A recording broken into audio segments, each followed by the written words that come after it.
Welcome guys, ये class 16 है जहाँ पे हम आज आई ड्रॉपर टूल्स के बारे में जानने वाले हैं ना। यहाँ पे एक बात याद रखना, जब फोटोशॉप में आप वर्क करोगे तो कलर का बहुत ही इंपॉर्टेंट रोल होता है। अगर आपने कलर में कोई गलती की, ठीक है, तो आपका पूरा डिजाइन कोई मतलब का नहीं रहेगा जितनी भी आपने मेहनत की है। तो आई ड्रॉपर टूल तो सुनने में सिंपल लगता है कि आप कलर सैंपल करते हो, बट इसके पीछे ना बहुत सारी चीजें चल रही होती हैं। तो आज मैं आई ड्रॉपर के साथ साथ आपको कलर पिकर भी समझाने वाला हूँ, जो कि बहुत कम लोग इसके बारे में बात करते हैं, लेकिन कलर पिकर करना बहुत ही ज्यादा इंपॉर्टेंट रोल है फोटोशॉप में डिजाइन के वक्त। तो हम कलर पिकर को भी बहुत अच्छे तरीके से समझेंगे और आई ड्रॉपर टूल और कलर पिकर दोनों साथ साथ चलते हैं, इसलिए इसी ट्यूटोरियल में मैं इसे कवर करने वाला हूँ। तो हम अपने फोटोशॉप में आ चुके हैं और आज मैं आपको समझाने वाला हूँ आई ड्रॉपर टूल के बारे में और उसके साथ कलर पिकर भी समझेंगे। तो आई ड्रॉपर टूल कहाँ मिलेगा आपको? यहाँ पे ये देखिए, ये आई ड्रॉपर टूल है, ठीक है। आप एक बार इस पर क्लिक कर देंगे तो ये आई ड्रॉपर टूल आ जाएगा और आप इससे कलर सैंपल कर सकते हैं। दूसरी चीज़, अगर आप कोई और सेलेक्ट किए हैं टूल और अगर आपको आई ड्रॉपर टूल चाहिए तो आप कीबोर्ड पे आई प्रेस कर सकते हैं। आई प्रेस करने से ये आपका आई ड्रॉपर टूल आ जाएगा, ठीक है। ये सबसे ऊपर आई ड्रॉपर टूल है। आपको पता होगा आई ड्रॉपर टूल हमारे फोटोशॉप में कलर सैंपल करने के लिए यूज़ होता है, ठीक है। कोई भी कलर हो ना, उसे सैंपल करने के लिए और उस कलर को सेव करने के लिए और फ्यूचर में यूज़ करने के लिए, ठीक है। तो चलिए, सबसे पहले यहाँ पे एक इमेज है, तो अब मैं जूम करता हूँ। मान लीजिए मुझे ये दिख रहा है, ये येलो कलर ये चाहिए, तो मैंने एक बार यहाँ पे क्लिक किया। अगर आप जैसे ही क्लिक करोगे ना तो ये ऊपर एक रिंग बनी आएगी, ठीक है। ये सैंपल रिंग कहलाती है, ठीक है। तो सैंपल रिंग क्या बताता है, अगर मैं इसे छोड़ दूँ तो मैंने एक बार क्लिक करके छोड़ दिया तो ये देखो, ये येलो कलर है ना, ये यहाँ पे हमारा आ गया। मैं डी प्रेस करता हूँ एक बार, तो डी प्रेस किया तो यहाँ पे देखो ब्लैक और वाइट कलर आ गया, ठीक है। कीबोर्ड पे आप डी प्रेस करोगे तो यहाँ पे क्या है कि ये आप यहाँ पे एक बार क्लिक करोगे ना तो ये आपका कलर पिकर आ जाएगा, ठीक है। इसे हम colour picker, Adobe colour picker बोलते हैं, क्योंकि ये एडोबी का कलर पिकर है, ठीक है। ये कलर पिकर कई तरीके से आ सकते हैं, ये एडोबी का डिफ़ॉल्ट है तो इसे एडोबी कलर पिकर बोलते हैं। मैं आपको ये सब भी एक्सप्लेन करने वाला हूँ थोड़ी देर से। पहले कैंसिल करते हैं। पहले मैं ये बता दूँ कि यहाँ जो ऊपर वाला कलर है इसे हम फॉरग्राउंड कलर बोलते हैं, ठीक है। और जो पीछे वाला कलर है वाइट, उसे हम बैकग्राउंड कलर बोलते हैं, ठीक है। यानी फोटोशॉप में आपको दो कलर्स के ऑप्शन मिलते हैं। ये जो आइकॉन दिख रहा है इससे आप कलर स्विच कर सकते हो, ठीक है, कोई भी कलर हो। तो अगर यहाँ से आपने आई ड्रॉपर टूल लिया है और अगर मुझे कोई कलर सैंपल करना है, मान लीजिए ये ब्लू कलर, अगर मैंने एक बार यहाँ पे क्लिक कर दिया तो मैंने जहाँ पे क्लिक किया है ना तो वो कलर यहाँ पे बना आ जाएगा। कहाँ पे? यहाँ पे फॉरग्राउंड कलर पे। और फिर मैं क्या कर सकता हूँ, अपना ब्रश लेके ना यहाँ से मैं एक नई लेयर ले रहा हूँ और ब्रश लेके यहाँ से मैं सॉफ्ट राउंड ब्रश की साइज़ बढ़ा दे रहा हूँ, ठीक है। और इस तरीके से मैं यही कलर पेंट कर सकता हूँ। तो ठीक है, ये एक बात हो गई। दूसरी बात ये है कि आप यहाँ से आई ड्रॉपर टूल लिए हो और अगर आप एक बार क्लिक करोगे, ठीक है, तो क्लिक करने पे क्या है, मैं यहाँ पे क्लिक करके रखा हूँ देखो, और ये आप ड्रैग भी कर सकते हो। ड्रैग करते जाओगे ना तो ये अपना कलर चेंज करता जाएगा, आपको बताएगा कि कौन सा कलर सैंपल हो रहा है ना। आप यहाँ पे एक चीज़ देख सकते हो, यहाँ पे ये रिंग बनी आ रही है ना, तो रिंग में एक कॉन्सेप्ट है कि जो ऊपर का कलर आ रहा है वो बता रहा है कि आप कौन सा कलर अभी इमेज पे सिलेक्ट किया है, ठीक है, किस कलर पे हो। और जो नीचे वाला कलर आ रहा है ना ब्लू, वो ये बता रहा है कि इससे पहले कौन सा कलर हमारा सिलेक्टेड था। जैसे मैंने यहाँ पे अभी मैं सिलेक्टेड कर दूँ ग्रीन, ठीक है, तो ये ग्रीन अभी हमारा कलर सिलेक्टेड है। अगर मैं कहीं पे भी क्लिक करूँ, जैसे इसमें मैजेंटा पे क्लिक किया तो नीचे ग्रीन बना आ रहा है ना, तो ये वो कलर बताता है कि फॉरग्राउंड में कौन सा कलर, फॉरग्राउंड में आपका पहले से कौन सा कलर सिलेक्टेड था। और ये इसलिए बनाता है क्योंकि आप जो नया कलर सेलेक्ट कर रहे हो ना तो उससे ये मैच करने में हेल्प करता है, ठीक है।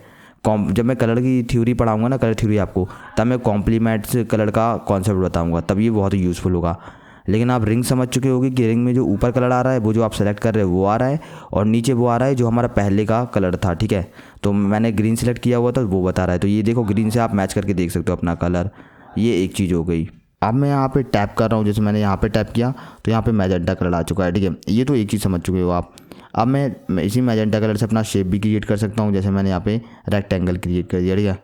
अब इसे हाइड करते हैं ना। अब जब आप आई ड्रॉपर टूल लोगे तो ऊपर ना सबसे इंपॉर्टेंट चीज़ आती है सैम्पल साइज़, ठीक है। ये आपको ध्यान रखना है कि अगर मैं सैम्पल साइज़, जैसे ये अभी पॉइंट सैम्पल है, तो मैं कहीं क्लिक करूँगा ना तो ये पिक्सल से सिलेक्ट करेगा।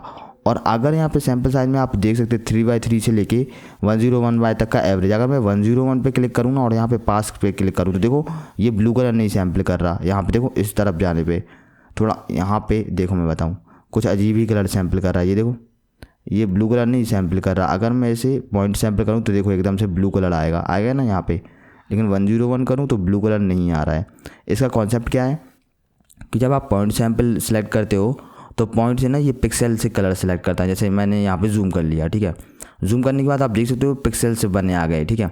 तो अगर ये पॉइंट सैंपल है तो ये पर पिक्सल से इमेज सेलेक्ट करता है, ठीक है। जैसे मैंने यहाँ पे क्लिक कर दिया, अब मैं यहाँ पे क्लिक कर रहा हूँ ना, देखो ये ब्राउनिश टाइप से, तो ये ब्राउन सेलेक्ट कर रहा है। लेकिन अगर मैं 101 एवरेज पे ब्राउन पे क्लिक करूँ तो देखो ये ब्राउन सेलेक्ट नहीं कर रहा है, ये क्या सेलेक्ट कर रहा है, ये थोड़ा ग्रीनिश टाइप का कलर सेलेक्ट कर रहा है, ठीक है। अगर मैं यहाँ पे क्लिक करूँ तो देखो ये ब्लू सेलेक्ट नहीं कर रहा है, ये पूरा ग्रीनिश टाइप से सिलेक्ट कर रहा है यहाँ पे भी, ठीक है।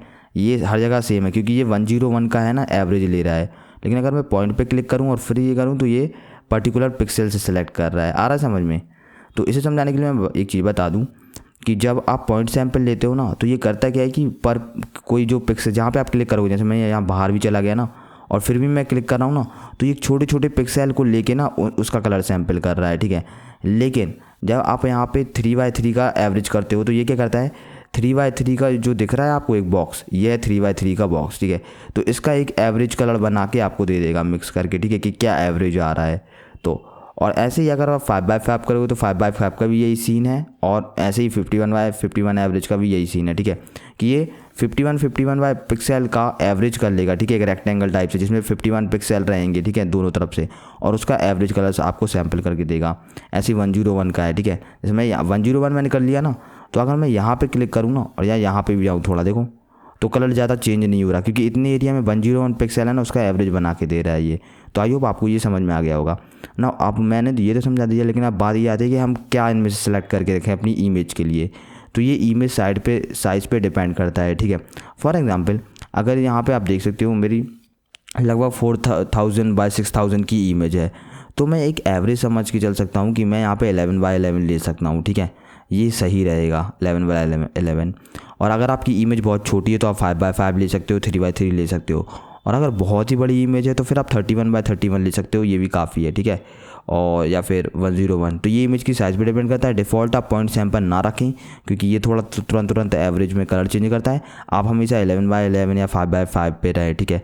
तो इस एग्जाम्पल के लिए मैं यहाँ से ऑन एवरेज 5x5 ले लेता हूँ, ठीक है, या फिर 11x11 ले लेता हूँ यहाँ से, ठीक है। तो इस तरीके से आप कलर ले सकते हैं। नाउ अब एक चीज़ है, आप जब अपना वर्क कर रहे हो तो आप इससे कलर तो सैंपल करेंगे ही, जैसे मैंने यहाँ पे बता दिया, ठीक है। सैंपल साइज़ हम समझ चुके हैं। अब मैं आपको ये बता रहा हूँ कि आप कैसे एक कलर को सेव कर सकते हैं फ्यूचर यूज़ के लिए, ठीक है। जैसे फोटोशॉप में स्वैचेस का ऑप्शन रहता है। अगर आप विंडो में जाओगे, ठीक है, यहाँ पे क्लिक करोगे तो स्वैचेस, ये देखो नई टैब आ गई ना। अब मैं इस टैब को क्या कर सकता हूँ, थोड़ा सा मैं नीचे कर लेता हूँ, ठीक है। अब आप देख सकते हो यहाँ पे ऑलरेडी जो प्रीसेट वाले कलर हैं, ठीक है, RGB कलर, CMYK के ग्रे स्केल कलर, ये फोटोशॉप में पहले ही से ये कलर्स आते हैं। आप अपने डिज़ाइन के लिए इन कलर को यूज़ कर सकते हैं, ठीक है। बात देख लेना आप अपने हिसाब से, यहाँ पे इतने सारे कलर हैं। क्या करोगे कि अगर आप कोई कलर सेव करना चाहते हो, मान लीजिए मुझे ये ऑरेंजिश टाइप से दिख रहा है, मुझे ये वाला कलर, ये वाला सेव करना है, तो मैं यहाँ पे क्लिक करता हूँ ना एक बार, तो देखो ऑरेंज कलर तो यहाँ पे आ गया, ठीक है। लेकिन मैं इसे सेव करना चाहता हूँ स्वैच की तरह, तो आप एक बार क्लिक करो। यहाँ पे क्लिक करने के बाद ना ये जो कलर पिकर दिख रहा है इस पर क्लिक करो क्योंकि ये कलर हमारा सेलेक्ट हो चुका है, ठीक है। अगर आप कोई और कलर सेलेक्ट करना चाहते हो तो कलर पिकर ओपन रख के भी आप सेलेक्ट कर सकते हैं। जैसे मैंने ग्रीन पे क्लिक किया तो यहाँ पे ग्रीन सेलेक्ट हो गया, ऑरेंज पे किया तो ऑरेंज या येलो। तो अभी हम ये वाला कर रहे हैं, तो मैंने यहाँ क्लिक किया ना, ठीक है, ये वाला, तो ये ऑरेंज टाइप से कलर हमारा सेलेक्ट हो गया। अब मैं यहाँ पे ऐड टू स्वैचेस पे लिख रहा है, इस पर क्लिक कर दिया। अब ना आपको इसका नाम देना है, ठीक है। Add to my current library आप यहाँ पे टिक कर सकते हैं अगर आप ऑनलाइन हैं, नेट से चलाते हैं, और नहीं तो इसे हटा भी सकते हैं, कोई दिक्कत नहीं है। आप यहाँ पे नाम दे सकते हैं, जैसे मैं दे देता हूँ ऑरेंज कलर। अब मैंने ऑरेंज कलर दे दिया इसका नाम, ठीक है। अब मैं यहाँ ओके पे एक बार क्लिक कर दूंगा। अब ओके पे क्लिक करते वक्त आपने क्या देखा, मैं यहाँ से कैंसिल करता हूँ, कि यहाँ पे नीचे दिख रहा है ना, यहाँ पे ऑरेंज कलर की एक स्वैच बन गई है, ठीक है। ये देखो जो हमने कलर लिया था यहाँ। अब आप फ्यूचर में ना इसे कभी भी यूज़ कर सकते हैं। जैसे मैं यहाँ से स्वैचेस का टैब हटा भी दूँ, ठीक है, हट गया ना। अब मैं कभी भी मुझे ये ऑरेंज कलर चाहिए हो ना, तो अगर मान लीजिए यहाँ से ये कोई भी कलर चेंज भी हो गया, कोई भी कलर है, तो ऑरेंज कलर चाहिए हो तो आप यहाँ से जाके स्वैचेस में जाओ एक बार, और स्वैचेस में सबसे नीचे देखना है, यहाँ पे आपको ये कलर मिल जाएगा, ठीक है। मैं एक और कलर आपको सेव करके बता देता हूँ। जैसे ये ग्रीन कलर है, मैंने यहाँ पे क्लिक किया, कलर पिकर पे गए, या देख रहे हैं ऐड टू स्वैचेस पे आपको क्लिक करना है। अब मैं यहाँ पे ये इसे लाइट ग्रीन दे देता हूँ नाम, ठीक है। लाइट ग्रीन नाम देके मैंने ओके पे क्लिक कर दिया, कैंसिल किया, और ये देखो ये बना गया लाइट ग्रीन, ठीक है। तो ये हमारा कलर बना आ चुका है। और जब भी आप एक बार इस पर क्लिक करोगे ना, तो देखो ये फॉरग्राउंड कलर में भी आ जाएगा। यहाँ से मैं क्लिक कर रहा हूँ तो यहाँ पे ये आ गया, ये कर रहा हूँ तो ये है, ठीक है। तो इस तरीके से आप स्वैचेस बना के अपना कलर सेव कर सकते हो। तो अभी मैं स्वैचेस का टैब हटा रहा हूँ, ठीक है। तो आई होप आपको ये समझ में आ गया हो। अब यहाँ पे दो ऑप्शन है, सैम्पल और शो सैम्पलिंग रिंग। तो हम सैम्पल पे बात करते हैं क्या हो रहा है, ठीक है। यहाँ पे मान लीजिए आपने एक इमेज ली हुई है, ठीक है। अब यहाँ पे इमेज लेने के बाद मैं एक नॉर्मल सी लेयर लेता हूँ, ठीक है। मैंने यहाँ पे क्लिक करके एक नई लेयर क्रिएट कर ली और यहाँ पे ना मैं शेप बना रहा हूँ। शेप का कलर मैं ब्लू दे रहा हूँ और यहाँ पे मैंने एक रेक्टेंगल का शेप बना दिया, बहुत अच्छे। फिर मैंने एक और लेयर ली और यहाँ पे मैं इसे थोड़ा सा रेड कलर ले रहा हूँ। रेड कलर लेके मैंने इसके ऊपर ही एक और शेप बना दिया। तो हम दो शेप बना चुके हैं, ठीक है। अब मैं तीसरा यहाँ से ना एक लेयर ले रहा हूँ। कौन सी लेयर ले रहा हूँ? ह्यू एंड सैचुरेशन की एडजस्टमेंट लेयर ले रहा हूँ, ठीक है। ये क्या करता है, या ह्यू पे आप स्लाइडर पे चेंज करोगे ना तो ये कलर चेंज करता है, ठीक है, इस तरीके से पूरी इमेज का। तो अभी मैं इसे आगे चल के और अच्छी तरीके से समझाऊंगा। मैंने पिछले ट्यूटोरियल में थोड़ा बहुत इसका इंट्रोडक्शन दिया है, ठीक है। तो मैं क्या कर रहा हूँ ना, थोड़ा सा इसका कलर इस तरीके से चेंज कर दे रहा हूँ। ये तो आप देख सकते हैं ये कलर चेंज हो चुका है। अच्छा नहीं लग रहा है लेकिन एग्जांपल के लिए मैंने ये बता दिया, ठीक है। अभी तो मैं इसे हाइड कर दे रहा, ठीक है। अब मैं इसे समझा रहा हूँ कि ये क्या होता है। जैसे आप अगर आई ड्रॉपर टूल ले रहे हो, चलो आई ड्रॉपर टूल ले रहे हो, सैम्पल लिखा रहा है, तो जब आप ऑल लेयर आपका डिफ़ॉल्टली सिलेक्ट रहेगा, ऑल लेयर रहेगा ना, तो ये पूरे लेयर से वो कलर सैम्पल करेगा। कैसे कि यहाँ पे मैं एक बार क्लिक करूँ तो देखो ये रेड सेलेक्ट कर रहा है, थोड़ा ऐसा जाऊँ तो ब्लू कर रहा है और यहाँ पे ये कर रहा है, ठीक है। ये पूरे लेयर जितने भी लेयर है ना, मैंने भले नीचे वाले पे क्लिक कर रखा है लेकिन यहाँ पे जितने भी लेयर है ना उन सब में से कलर सेलेक्ट कर रहा है। अगर आप यहाँ से सिर्फ करेंट लेयर पे एक बार क्लिक करो तो जो जिस इमेज पे आप रहोगे ना लेयर पे, सिर्फ उसी लेयर से कलर सेलेक्ट करेगा। जैसे यहाँ पे रेड है लेकिन ये रेड सेलेक्ट नहीं करेगा, देखो ये रेड सेलेक्ट नहीं कर रहा ना। ये क्या, इसके पीछे जो ये मैं हाइड करूँ ये जो कलर है ना इनसे सेलेक्ट कर रहा है। अगर मैं ये ब्लू कलर वाला बॉक्स भी इनेबल करूँ फिर भी यहाँ पे क्लिक करूँ और मैं ब्लू कलर के बॉक्स पे हूँ ना तो ब्लू कलर ही सिलेक्ट कर रहा है, देखो, और कोई कलर सेलेक्ट नहीं। लेकिन अगर मैं बैकग्राउंड पे आ जाऊँ, देखो बैकग्राउंड के कलर सेलेक्ट कर रहे हैं। यानी करंट लेयर का मतलब होता है जिस लेयर पे आप हो उसी लेयर से ये कलर सैम्पल करेगा। तो ये याद रखना, अगर इन फ्यूचर कभी प्रॉब्लम आए तो आपको समझना है कि यार हो क्या रहा है, कलर कहाँ से सैम्पल हो रहा है, ठीक है। अगर मैं रेक्टेंगल 3 को भी ऑन कर दूँ लेकिन जाऊँ तो देखो ये रेड कलर तो सिलेक्ट कर ही नहीं रहा। क्यों नहीं कर रहा है? क्योंकि अभी हम इस लेयर पे हैं तो ये इस लेयर से सिलेक्ट कर रहा है। भले हमें दिख रहे हैं ये दोनों, पर इन दोनों से सिलेक्ट नहीं हो रहा होगा, ठीक है। अगर मैं रेक्टेंगल 3 पे चला जाऊँ और फिर यहाँ क्लिक करूँ ना, देखो ये कलर ही सैम्पल नहीं हो रहा, देखो नहीं हो रहा है, सिर्फ रेड कलर सैम्पल हो रहा है। क्यों? क्योंकि इसमें ना इस वाली लेयर पे सिर्फ रेड कलर ही है, दिख रहा है। तो इस तरीके से रेड कलर ही सैम्पल हो रहा है। अगर मैं इसे ऑफ करके भी ना देखो यहाँ पे भी क्लिक करूँ ना तो ये देखो ये सैम्पल नहीं हो रहा क्योंकि हम लेयर इस पे हैं। तो करंट लेयर पे जिस लेयर पे हो ना उसी लेयर के कलर सेलेक्ट होते हैं। अब करंट एंड ब्लू का मतलब आप समझ चुके होंगे कि जो लेयर है और उसके नीचे जितने लेयर हैं उसको मान के ये सिलेक्ट करेगा कलर। जैसे अगर मैं ये ब्लू वाले पे हूँ तो ब्लू पे मैं क्लिक कर रहा हूँ तो ब्लू सेलेक्ट हो रहा है। अगर यहाँ जाऊँ ना तो ऑरेंज सेलेक्ट हो रहा है। तो लेकिन अगर इससे जाऊँ तो रेड सेलेक्ट नहीं होगा। रेड इसलिए सेलेक्ट नहीं हो रहा क्योंकि रेड हमारा ऊपर है, ठीक है। ये जो है ना ये करंट एंड ब्लू वाले में ये करंट वाले से सिलेक्ट करेगा और नीचे जितने लेयर हैं ना उनमें से सिलेक्ट करेगा और ऊपर वाले को नहीं लेगा जितने भी ऊपर लेयर हैं, ठीक है। जैसे मैं रेड पे जाऊँ तो रेड सेलेक्ट नहीं हो रहा है लेकिन ब्लू सेलेक्ट हो रहा है और ये सब हो रहे हैं, ठीक है। तो ये आपको समझ में आ गया होगा, ईजी है।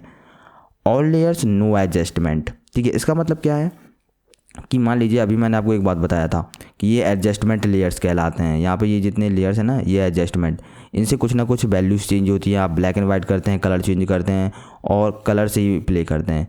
तो अगर मैं एडजस्टमेंट लेयर है ये, ठीक है, मैंने ह्यू चेंज किया था तो इसे ऑन कर दिया, ठीक है। अब ना अगर आप ऑल लेयर और नो एडजस्टमेंट पे क्लिक करोगे ना तो ये क्या करेगा, देखो जैसे मैंने यहाँ पे ह्यू चेंज किया ना, ये ग्रीन बन गया, किसकी जगह, येलो की जगह। लेकिन अगर मैं यहाँ पे क्लिक करूँ ना तो ये ग्रीन सैम्पल नहीं कर रहा है, ये वही कलर से, अगर मैं इसे हटाऊँ तो ये असली कलर सैम्पल कर रहा है जो था। वो इसलिए क्योंकि हमने पूरे लेयर तो ले रखे हैं लेकिन एडजस्टमेंट लेयर की है ना उसको ये कंसीडर नहीं करेगा। अगर मैं सिंपल ऑल लेयर रखता ना और फिर क्लिक करता तो देखो ग्रीन आ रही है, ठीक है। इसका सिंपल मतलब है, देखो ये यहाँ से रेड आ रहा है, यहाँ से ब्लू आ रहा है, यहाँ से भी रेड आ रहा है।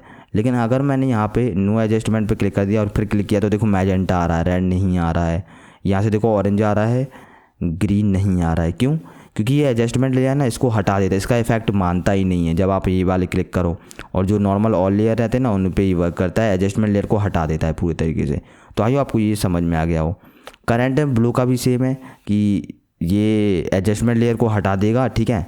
लेकिन ये वर्क कैसे करेगा, जिस लेयर पे उस लेयर पे वर्क करेगा या उससे नीचे वाले पे वर्क करेगा। जैसे मैं यहाँ पे जाऊँ, ठीक है, तो ये सैंपल कर रहा है, किससे कलर सैंपल कर रहा है, ये रेड पे सैंपल नहीं करेगा, ठीक है।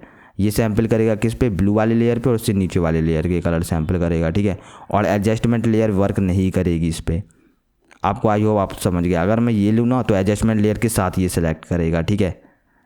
तो अभी क्योंकि ये हमारी ऊपर है तो इसे कंसीडर नहीं कर रहा है हमारा, ठीक है। ये ऊपर है ना एडजस्टमेंट लेयर, तो इसे कंसीडर नहीं कर रहा है। अगर मैं इसे नीचे लाऊं, जैसे ये ऊपर है, अब मैं यहाँ पे क्लिक कर रहा हूँ ना, देखो ग्रीन नहीं सिलेक्ट हो रहा, यहाँ पे ओरिजिनल कलर सेलेक्ट हो रहा है, क्योंकि हमारा जो लेयर है ना उसका लेयर सेलेक्ट करेगा उसके नीचे वाले को, वाले का करेंगे, लेकिन करंट वाले का नहीं करेंगे, ठीक है। मतलब जो ऊपर है ना एडजस्टमेंट लेयर या फिर जितने भी ऊपर लेयर है उसको नहीं करेंगे, उसका इफेक्ट भी नहीं करेंगे। तो आई होप आपको ये सब समझ में आ रहा होगा। थोड़ा कंफ्यूजिंग लग रहा है ना, तो आई थिंक आपको एक दो बार प्रैक्टिस करनी चाहिए। ये काफ़ी ईजी है, आप प्रैक्टिस करोगे तो समझ जाओगे, ठीक है। इतना तो हो चुका। तो ये मैं सैम्पल आपको समझा चुका हूँ कि अलग अलग तरीके से वर्क करता है। मोस्टली आप ऑल लेयर पे ही रखें, ठीक है, यही आपका काम रहेगा, क्योंकि ऑफकोर्स कोई रीज़न नहीं है इन सबको ज़्यादा यूज़ करने का, आप all layer he most of the time use करते हैं। तो ऑल लेयर्स में से आपको जो कलर सेलेक्ट करना है आप कलर सेलेक्ट कर सकते हैं ना। जो अब बात आती है वो होती है शो सैम्पलिंग रिंग ऑप्शन। ये ऑप्शन ही सिंपल है, आप हमेशा इसे ऑन ही रखेंगे। क्यों, जब आप क्लिक करते हो ना कहीं तो वो कलर तो सैम्पल हो जाता है, लेकिन आपको ये सैम्पल रिंग दिखा था। सैम्पल रिंग पता है हेल्प क्या करता है कि आप कौन सी कलर ले रहे हो, ठीक है। और साथ में जो नीचे वाला हाफ पार्ट आता है वो ये बताता है कि अभी आपका कौन सा कलर पहले सिलेक्टेड था। जैसे मैंने यहाँ पर क्लिक किया, ब्लू कलर सिलेक्टेड है ना, अब मैं यहाँ पर क्लिक करूँ ना, देखो ये येलो कलर बता रहा है जो अभी सैंपल करने वाले हैं, और पहला जो ब्लू कलर सैंपल था वो बता रहा है, ठीक है। अगर आप इसे ऑफ कर दोगे तो ये सैंपल रिंग, अब मैं क्लिक भी कर रहा हूँ ना कहीं तो देखो सैंपल रिंग नहीं आ रहा। देखो यहाँ कलर चेंज होगा, मैंने यहाँ पे क्लिक किया कलर चेंज हो गया, यहाँ क्लिक किया कलर चेंज हो गया, यहाँ पे क्लिक किया कलर चेंज हो गया, लेकिन सैंपल रिंग नहीं बता रहा। अगर मैं यहाँ पे ड्रैग भी करूँ तो सैंपल रिंग नहीं बताएगा। तो आपको हमेशा सैंपल रिंग ऑन रखना है, ये हेल्पफुल रहता है, ठीक है। तो इस तरीके से आप ये पूरे ऑप्शन तो हो चुके ना। अब जो मेन बात आती है, मैं आई ड्रॉपर टूल को तो आपको काफ़ी हद तक समझा चुका हूँ। अब वो बात आती है हमारे कलर पे, एडोबी कलर पिकर की, जो कि ये है। अब ये आपको समझना है, ठीक है। तो इसका इंट्रोडक्शन शुरू करते हैं। तो सबसे पहले आपको एक चीज़ समझनी है कि जब भी आप कोई कलर सेलेक्ट करेंगे, जैसे मैंने यहाँ पर ये कलर सेलेक्ट किया या फिर ये, तो अगर आप यहाँ पर जाओगे ना तो ये ना उस कलर से रिलेटेड पूरी इन्फॉर्मेशन देगा और ये भी बताएगा कि आप कौन से कलर सेलेक्ट कर सकते हो। जैसे हर एक कलर का ना एक हैक्स कोड होता है कंप्यूटर में, हैक्स कोड, ठीक है। तो यहाँ पे ना हैक्स कोड आता है ये लिखा, ठीक है। अगर आप यहाँ पे, मैंने ब्लू पे क्लिक किया तो ब्लू का हैक्स कोड लिखा आ रहा है, मैजेंटा पे क्लिक किया तो इस वाले मैजेंटा का हैक्स कोड लिखा आ रहा है। अब ये हैक्स कोड करता क्या है पहले ये समझो, ठीक है। मैं यहाँ से ये हैक्स कोड को ऐसे करके ना कॉपी कर लेता हूँ। कॉपी किसका कॉपी किया, ये मैजेंटा का। अगर मैंने यहाँ से कभी भी इन फ्यूचर यहाँ से ग्रीन कलर भी ले लिया और मुझे वही मैजेंटा कलर चाहिए, तो मैं यहाँ ना जो है, देखो ये दूसरा हैक्स कोड लिखा रहा है, मैं यहीं पे क्लिक करके जो हैक्स कोड मैंने कॉपी किया था उसे पेस्ट कर दूंगा। ये मैंने पेस्ट कर दिया, तो हमारा जो मैजेंटा कलर है वो वापस आ चुका है। तो हैक्स कोड क्या करता है, हर एक कलर का कोड रहता है, ठीक है, हैक्स कोड, उसे आप कॉपी कर सकते हो और जब भी आप यहाँ पे वैल्यू पुट करोगे ना तो वो कलर आपका वापस आ जाएगा। ओके पे क्लिक करते हैं ना। इसे और अच्छी तरीके से समझाने के लिए यहाँ पे मैंने एक इमेज ओपन कर रखी है, ठीक है, आपको शायद समझ में आए इससे, ठीक है।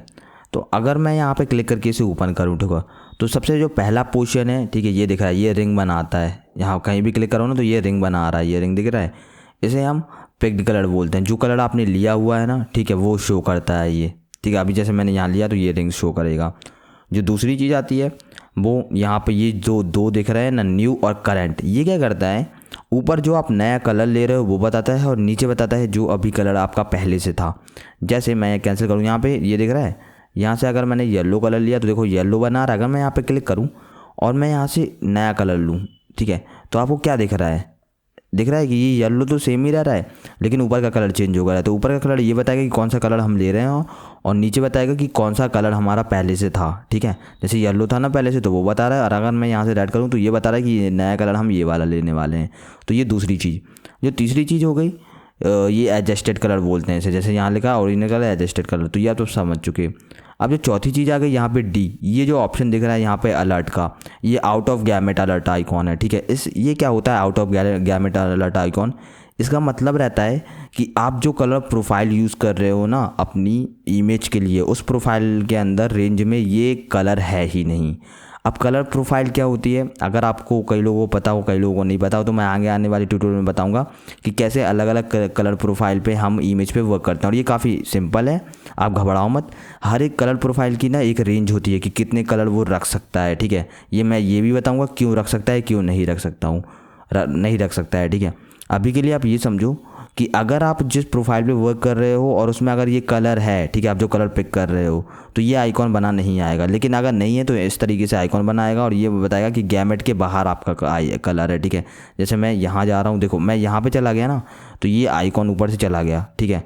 यानी ये कलर ना हमारे गैमेट के अंदर है, मैं इसके अंदर जो प्रोफाइल यूज़ कर रहा हूँ। अगर मैं यहाँ चला गया तो ये भी है, ये भी है, ये भी, देखो अब ये नहीं है, ये दिख रहा है। यहाँ पे मैं क्लिक करूँ और यहाँ पे क्लिक करने से क्या होता है, ये फिक्स कर देता है। जैसे मैं ऊपर चला गया तो अब मुझे इससे रिलेटेड कलर चाहिए लेकिन गैमेट के अंदर चाहिए, तो मैं एक बार यहाँ पे दिख रहा है ना, इस पर एक बार क्लिक कर दूंगा ना तो देखो ये गैमेट के अंदर कलर आ जाएगा। मैं कलर थ्योरी में ये बताऊंगा कि आपको गैमेट के अंदर कलर क्यों लेना चाहिए, अभी इतना इंपॉर्टेंट नहीं है, अभी सिर्फ कलर पिकर बता रहा हूँ। और कलर पिकर में एक चीज़ समझो कि गैमेट के बाहर कोई कलर रहे ना तो आपको यहाँ पर क्लिक करना है तो ये गैमेट के अंदर कलर आ जाता है, ठीक है। गैमेट कलर ऑफ रेंजेस होते हैं किसी भी कलर प्रोफाइल में, ठीक है। ये आगे समझाऊंगा, अभी के लिए ट्यूटोरियल बहुत बड़ा हो जाएगा तो मैं कलर थ्योरी का आपको वेट करना पड़ेगा, इसी कोर्स में रहेगा वो, ठीक है। इतना तो समझ लिया कि गैमेट के अंदर कैसे आपको कलर लाना है, ठीक है। और गैमेट के बाहर की कलर अगर आप सेलेक्ट कर लो तो ऑनलाइन तो कुछ नहीं है, लेकिन जब अलग अलग मोबाइल पे इमेज को व्यू करोगे या फिर किसी डिवाइस पे जहाँ सपोर्टेड ना रहे तो वहाँ पे प्रॉब्लम आने लगती है। इसलिए गैमेट के अंदर ही हमेशा कलर रहना चाहिए, ठीक है। और ये प्रोफेशनल वर्क में ज़्यादा यूज़ होता है जब क्लाइंट के लिए आप वर्क करोगे। तो ये चीज़ हो गई, करता हूँ नाउ।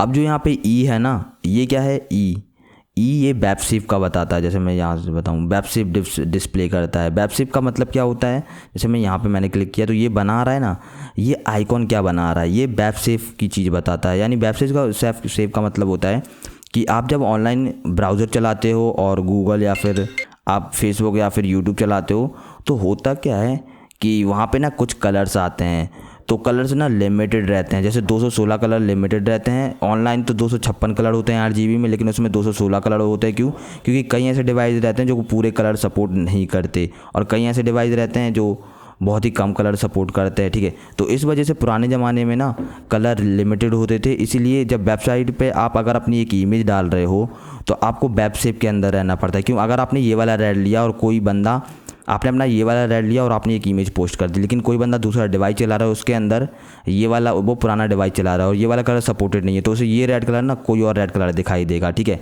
ये ऑनलाइन वेब ब्राउजिंग में यूज़ होता है। जब आप क्लाइंट को कोई वर्क करके दोगे, ठीक है, और उसे ऑनलाइन पोस्ट करना होगा तो हमें एक चीज़ श्योर करनी होती है कि हम वो कलर लें कि सेम दिखे हर एक डिवाइस पे। तो जो 216 कलर होते हैं ना वेब प्लेट्स में, जो मैं आगे समझाऊंगा, वो बहुत ही सेफ़ होते हैं। अगर आप एक बार यहाँ पे क्लिक करोगे ना तो वो आपको ये रेंज बता देता है कि आपको किस रेंज में लेना चाहिए। ये वेब सेफ कलर हैं, ठीक है। तो आप इस तरीके से कलर सेलेक्ट कर सकते हैं। अभी तो मैं इसे हटा रहा हूँ, लेकिन ये आइकॉन यही बताता है कि आपका वेब सेफ कलर नहीं है। और अगर आप एक बार यहाँ पे क्लिक कर दो ना तो ये इसको वेब सेफ कलर बना देता है। जैसे मैंने ये कलर लिया इससे, लेकिन मुझे वेब सेफ कलर लेना, मुझे कहीं ऑनलाइन पोस्ट करनी है अपनी फ़ोटो, तो मैं एक बार इस पर क्लिक कर दूंगा ना तो देखो इसने इसे वेब सेफ कलर बना दिया। यानी अब ये ना वेब के जो ऑनलाइन वेब पे मैं डालूंगा तो मोस्ट प्रोबेबली ये पुराने डिवाइस में भी यही सेम कलर दिखाई देगा, ठीक है। इसे वेबशिप कलर बोलते हैं हम। मैं कलर थ्योरी में ये सब आगे अच्छे से आपको एक्सप्लेन करूंगा। ये एक ओवरव्यू है, ठीक है।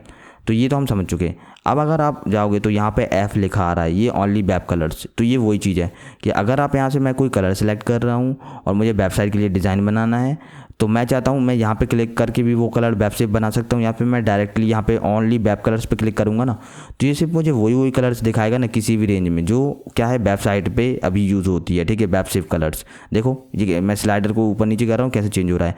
तो इनमें से मैं कोई भी कलर ले लूँ ना तो मेरे लिए सूटेबल रहेगा ऑनलाइन वेबसाइट पे पुट करने के लिए, क्योंकि ये सब कलर्स पहले ही से अवेलेबल हैं। तो मुझे कहीं दिक्कत नहीं जाएगी कि मेरी इमेज की कलर चेंज हो जाएगा एकदम से या कुछ हो जाएगा, ठीक है।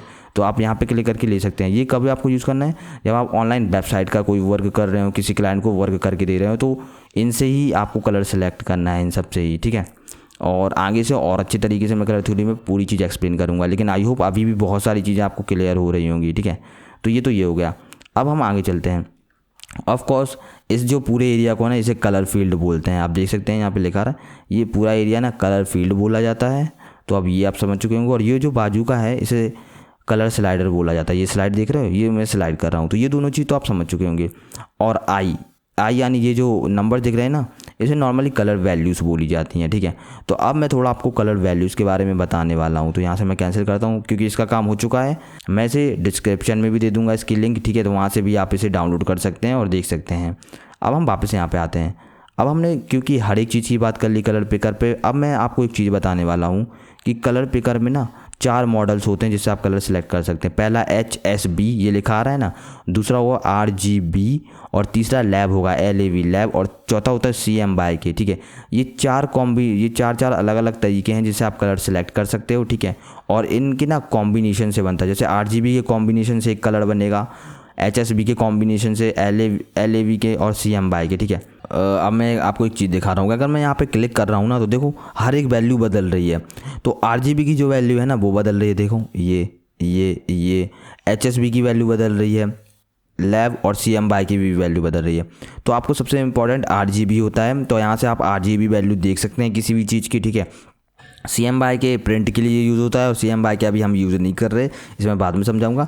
तो इस तरीके से ना ये वैल्यूज़ होती हैं जिनके साथ आप प्ले करके ना कोई भी कलर अपने कहीं भी कॉपी कर सकते हो ऐप में। ठीक है, इस तरीके से। और मैंने आपको कोड के बारे में तो बता ही दिया कि कैसे आप हेक्स कोड से भी कलर कॉपी कर सकते हो। अब एक चीज़ और बता दूँ, यहाँ से मैं कैंसिल करता हूँ। अगर आप यहाँ पर आई ड्रॉपर टूल लिए हो और यहाँ पर क्लिक करते हो तो ये कलर आ गया ना, तो यहाँ से कोड तो आप कॉपी कर सकते हो। आप डायरेक्टली कोई कलर का भी कोड कॉपी कर सकते हो। कैसे? जैसे मैंने मैजेंटा पे ऑल्ट होल्ड करके ना एक बार क्लिक किया, ऑल्ट होल्ड करके ना मैं यहाँ पे क्लिक करूँगा ना तो ये देखो ये हमें ये डायरेक्ट ऑप्शन आ गया कि आप पॉइंट सैम्पल करना चाहते हो या एवरेज। और नीचे एक और ऑप्शन आ रहा है कि आप हेक्स कोड कॉपी कर सकते हो। अगर आप एक बार यहाँ पे क्लिक करोगे ना तो आपने इसका हेक्स कोड कॉपी कर लिया। अब यहाँ पे क्लिक करके ना मैं यहाँ से पेस्ट कर दूँगा ऐसे, तो ये देखो यही कलर आ गया। ठीक है, दूसरी चीज़ ये है कि आप अगर ऑल्ट होल्ड करके ना एक बार क्लिक करोगे ना तो ये फॉरग्राउंड नहीं बैकग्राउंड का कलर भी चेंज करेगा। जैसे मैंने ऑल्ट होल्ड करके यहाँ पे क्लिक किया तो देखो ये ऑरेंज कलर चेंज कर रहा है ना, लेकिन बैकग्राउंड वाला कलर चेंज कर रहा है। अगर मैं नॉर्मली इसे क्लिक करूँ, जैसे ब्लू पे नॉर्मली क्लिक करूँ, देखो फॉरग्राउंड कलर चेंज होगा। लेकिन वहीं मैं अगर ऑल्ट होल्ड करके ब्लू पे क्लिक करूँ ना तो देखो ये नीचे वाले पोर्शन पे तो ये बैकग्राउंड का कलर चेंज कर रहा है। ठीक है, तो ये एक बहुत ही सिंपल ट्रिक है, आप समझ गए होंगे। और अगर आपको ब्लैक एंड वाइट यहाँ पे वापस चाहिए तो कीबोर्ड पे D दबा दो एक बार, तो ब्लैक एंड वाइट वापस आ गया आपका। ठीक है, ये तो इतनी बात रही। अब बात करते हैं यहाँ पे क्लिक करके HSB RGB के बारे में थोड़ा और। तो RGB का तो आप समझ चुके होंगे। ठीक है, कि ये सब कॉम्बिनेशन से ही बनता है। ठीक है, CMYK भी कॉम्बिनेशन से बनता है, HSB और लैब भी। ये इतना इंपॉर्टेंट नहीं है, मैं आपको इसलिए इतने अच्छे से समझा रहा हूँ क्योंकि ये एडवांस ट्यूटोरियल है। तो अगर आप ये सब चीज़ें ना भी समझे तो भी चल जाएगा। ठीक है, अब मैं एक चीज़ और बताऊं कि आप यहाँ से कैंसिल करते हैं। तो ये तो हमारा आई ड्रॉपर टूल हो गया और कलर पिकर के बारे में हो गया। मैंने इंट्रोडक्शन आपको दे दिया कि क्या चीज़ क्या कहलाती हैं और क्या चीज़ कब आपको यूज़ करनी है। ठीक है, और ये वैल्यूज़ की भी इन्फॉर्मेशन दे दी कि कोई भी कलर RGB के 3 वैल्यू से बनता है। अगर मैं यहाँ पे क्लिक करूँ तो ये इस कलर की ना ये 3 वैल्यू हैं RGB में, CMYK में इसकी ये 3 वैल्यू हैं, लैब में 3 वैल्यू है और HSB। यानी अगर आप फोटोशॉप की जगह कोई और ऐप कभी भी यूज़ करें ना और अगर उसमें कोई कलर उनका कलर पे कर रहा है तो RGB के अंदर अगर आप सेम यही वैल्यू डालोगे 22792 और B की वैल्यू 2 तो आपको सेम यही कलर बना के देगा वो। ठीक है, या फिर आप CMYK की वैल्यू भी डाल सकते हो या इनमें से किसी एक की भी, या फिर आप यहाँ से ये हेक्स कोड कॉपी करके ना और सेम वहाँ पे हेक्स कोड डालोगे ना तो सेम आपको यही कलर वो देगा। ठीक है, तो इस तरीके से ये चीज़ वर्क करती है। अब मैं कैसे करता हूँ नाउ, अब हमने क्योंकि सबको समझ लिया तो अब बात कर लेते हैं यहाँ से 3D material eye dropper tool की। अगर आप एक बार क्लिक करोगे तो आप एक चीज़ देख सकते हो कि देखो ये यूज़ करने का ऑप्शन ही नहीं आ रहा। ये यूज़ करने का ऑप्शन इसलिए नहीं आ रहा क्योंकि अभी हम 3D एनवायरनमेंट में नहीं है अपने फोटोशॉप में। आपको पता होगा फोटोशॉप में हम 3D भी बना सकते हैं लेकिन ज़्यादा यूज़ नहीं करते क्योंकि ब्लेंडर माया ये सब सॉफ्टवेयर हैं वो अच्छे हैं 3D के लिए, तो हम फोटोशॉप का ज़्यादा यूज़ नहीं करते। तो जब आप 3D एनवायरनमेंट में जाओगे ना तब ये 3D material eye dropper tool आपका यूज़ होगा। तो अभी हम इसे छोड़ सकते हैं। नाउ नीचे कलर सैम्पलर टूल जो आ रहा है, अगर आप इसे सेलेक्ट करो ना तो ये ना कलर की वैल्यू सैम्पल करके देता है आपको। जैसे नाम से लिखा रहा है ना कलर सैम्पलर टूल। तो अगर मैं एक बार यहाँ पे क्लिक करूँ तो आप पता है क्या देखोगे कि यहाँ से कलर चेंज नहीं हुआ, लेकिन क्लिक करें ना ये इन्फॉर्मेशन पैनल आ चुका है हमारा। इन्फॉर्मेशन पैनल करता क्या है कि आप देखो मैंने क्लिक किया ना और यहाँ पे एक आपको टारगेट बना गया। ये क्या करता है कि ये जहाँ पे मैंने क्लिक किया ना उसके RGB की वैल्यू बता देता है। जैसे मैंने यहाँ पे क्लिक किया था देखो RGB की, तो ये यहाँ पे क्लिक किया ना तो इसकी R की रेड की वैल्यू क्या है 240, ग्रीन की वैल्यू 1 है और ब्लू की वैल्यू 151 है। ठीक है, अगर मैं एक बार और नीचे यहाँ पे क्लिक करूँ तो देखो ये दूसरा हमारा 1 आ गया। ये RGB की वैल्यू रेड ग्रीन ब्लू की वैल्यू आ गई कि ये है। और अगर मैं यहाँ पे येलो पे एक बार क्लिक करूँ तो ये तीसरा 1 आ गया ठीक है, और यहाँ से फिर मैजेंटा पे एक बार क्लिक करूँ यहाँ वाले तो यहाँ पे RGB की वैल्यू आ गई। तो यहाँ पे अगर आप अलग अलग पॉइंट पे वैल्यू जानना चाहते हो कलर की तो यहाँ इसे कलर सैम्पलर से एक बार क्लिक कर सकते हो और वो इसकी वैल्यू यहाँ पे नोट डाउन कर देगा। ठीक है, एक चीज़ और आप यहाँ से सेम यहाँ से सिलेक्ट कर सकते हो क्या अपनी जो सैम्पल साइज़ है, और अगर आप क्लियर ऑल पे एक बार क्लिक करोगे तो ये पूरे जितने टारगेट है ना हटा देगा, और फिर आप शुरू से रख सकते हो। एक चीज़ और कि जब आप यहाँ पे पास लाओगे ना अपना कर्सर ये सिलेक्ट करके, तो ये मूव भी कर सकते हो आप। तो इस तरीके से आप इसे मूव भी करा सकते हो। जैसे मैं यहाँ पे मूव करा रहा हूँ, मूव कराने पे ये वैल्यू चेंज हो रही है क्योंकि ये फर्स्ट वाला था, ठीक है। जैसे मैंने यहाँ गया तो ये वैल्यू चेंज हो रही। ऐसे इसे भी आप मूव करा सकते हो। दूसरी चीज़, अगर आप अपने कीबोर्ड पे ना कंट्रोल होल्ड करोगे, एक बार क्लिक करोगे, ठीक है, तो यहाँ डिलीट का ऑप्शन आएगा। ये ऑप्शन है, ये कभी और समझाओगे, इतना इंपॉर्टेंट नहीं। अगर डिलीट का ऑप्शन आए ना, इस पर क्लिक कर दोगे तो ये पॉइंट आपका डिलीट हो जाएगा, और अपने आप जो 3 वाला था ना वो 2 बन गया, और 4 वाला था वो 3 बन गया, ठीक है। तो यहाँ से डिफरेंट वैल्यू आ गई। अब इसका एक यूज़ ये है कि जब आप मैं यहाँ पर क्लिक कर रहा हूँ, ठीक है, मुझे यहाँ पे RGB की वैल्यू मिल गई 2291562। अगर मैं यहाँ पे जाऊँ ना, ठीक है, और मुझे यही कलर चाहिए जहाँ पे मैंने क्लिक किया था, तो मैं सेम यही वैल्यू डालूंगा। जैसे मैं 229 डाल रहा हूँ यहाँ पे, ठीक है, यहाँ पे डालूंगा 156, ये दिख रहा है 156, और यहाँ पे 2 दिख रहा है, तो मैं 2 दबाऊँगा ना, तो देखो ये येलो कलर मिल गया। सेम यही कलर मिला जिसकी वैल्यू यहाँ पे RGB में पुट की थी। अब ओके क्लिक करूँगा तो यहाँ मेरे पास येलो कलर आ जाएगा, ठीक है। ये इतना इंपॉर्टेंट नहीं है, लेकिन आप RGB की वैल्यूज़ कंपेयर करने के लिए, और इन फ्यूचर अगर आपको जब ये यूज़ हो तब आप इसे मतलब इन फ्यूचर आपको कभी ज़रूरत पड़े तब आप इसे यूज़ कर सकते हो। वो तो हमारे कोर्स में है, तो मैंने ये सब चीज़ आपको बता दी, ठीक है। ट्यूटोरियल काफ़ी लंबा हो चुका है। अगले ट्यूटोरियल में हम ये 3 चीज़ समझेंगे, पर आई होप ऐसे एडवांस ट्यूटोरियल में मैंने आपको कलर पिकर अच्छे तरीके से समझा दिया है, आई ड्रॉपर टूल समझा दिया है, और ये टूल समझा दिया है, ठीक है। ये काफ़ी एडवांस ट्यूटोरियल था, और अगर आपको कुछ समझ ना आया हो आप दोबारा ट्यूटोरियल देख सकते हैं। और सच में ये काफ़ी एडवांस बातें हमने कर ली, तो आपको टेंशन लेने की ज़रूरत नहीं है। जितना आपको समझ में आया ठीक है, वरना आप दोबारा ट्यूटोरियल देखो आराम से, ठीक है। और आगे मैं ऐसे ही बहुत अच्छी वीडियो लाऊंगा, और कलर थ्योरी पे भी हम बात करने वाले हैं। तो मिलते हैं अगले ट्यूटोरियल में। बाय। हमेशा की तरह आपके पास कोई डाउट है आप कमेंट कर सकते हैं, मैं रिप्लाई ज़रूर दूंगा। अगर आपको ये वीडियो पसंद आई हो तो आप लाइक कर सकते हैं, इस चैनल को सब्सक्राइब कर सकते हैं ऐसी वीडियोस पाने के लिए। मिलते हैं अगले ट्यूटोरियल में। बाय।